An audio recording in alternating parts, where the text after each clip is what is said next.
So some of the events, meetings that have happened since our last update. On September 15th, I attended the 56th Field Regiment Change of Command at the Brantford Armories. I also presented words at the same day at the opening of the Alan Mickelson exhibit, which is at the Woodland Cultural Centre. And on September 16th, I provided words again at the commemoration at the end of the Great War, which was held at St. George, Ontario. As I mentioned, Councillor Carl Hill and I attended the Iroquois Caucus. And on the 20th, the Six Nations Development Corporation did hold their annual general meeting.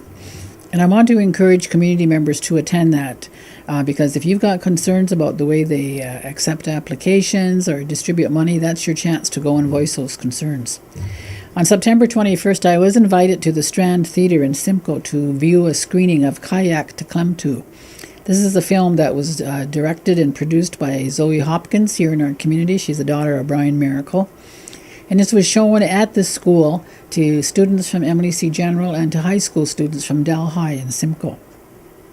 On September 24th, we had Australian Indigenous rugby players here. They were visiting at Canada Village, and they were hosted by Mel Squire and her daughter Megan Wilson, who are with the Iroquois Rugby Association, Iroquois Roots Rugby Association. So I was up there to provide some words of greeting for them.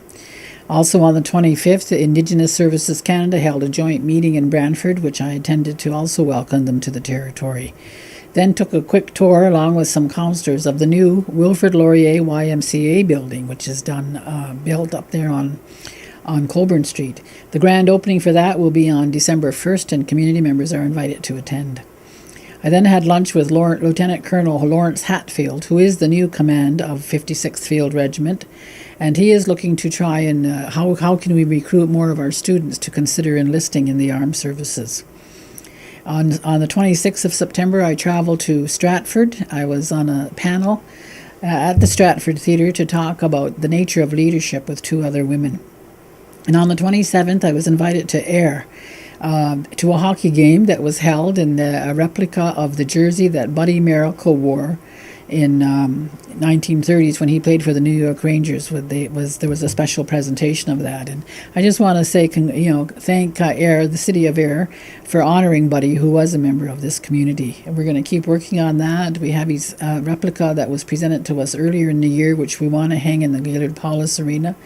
And we also want to try and get him acknowledged by the Little NHL and then eventually put into the Hockey Hall of Fame. So we'll keep working on that. On the 29th and 30th, Woodland Cultural Centre hosted the gathering of residential school survivors, and we were all there on Orange Shirt Day to walk down to the road and back with the residential school survivors. On the 29th, I was asked to speak at the Commonwealth Games Canada Annual General Meeting and Banquet. This was held in Mississauga, and they wanted me to talk about our involvement in the Commonwealth Games and the Reconciliation Action Plan with Indigenous people. I also attended the Thanksgiving service at Mohawk Chapel on September 30th. And on October 4th, we had visitors here who are called legacy leaders. These are elderly women from across Canada and the United States, and one of them is Jan Longboat, and she from Six Nations, and she had invited them here to our community to meet with various people, and so we had the pleasure of meeting with them on October 4th.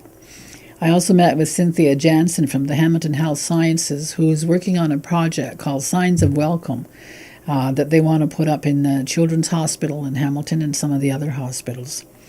And on October 5th, I traveled to Kitchener to thank the kids at Shepherd Public School for the hearts that they had sent down here in the summer. You may recall that we received a number of hearts with messages, and they did this project to remember every child that was lost to residential school. And we hung those hearts in the plaza just on a powwow weekend.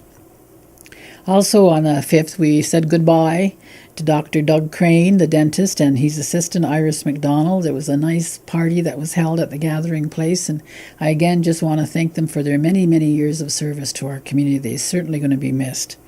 And October 9th, 10th, and 11th, I was on vacation, but I ended up co-emceeing the Restoration of Identity project that was held at Toronto City Hall in Nathan Phillips Square. And this was an Indian residential school survivors legacy event. We're working on this project that is going to have final installation in 2 years.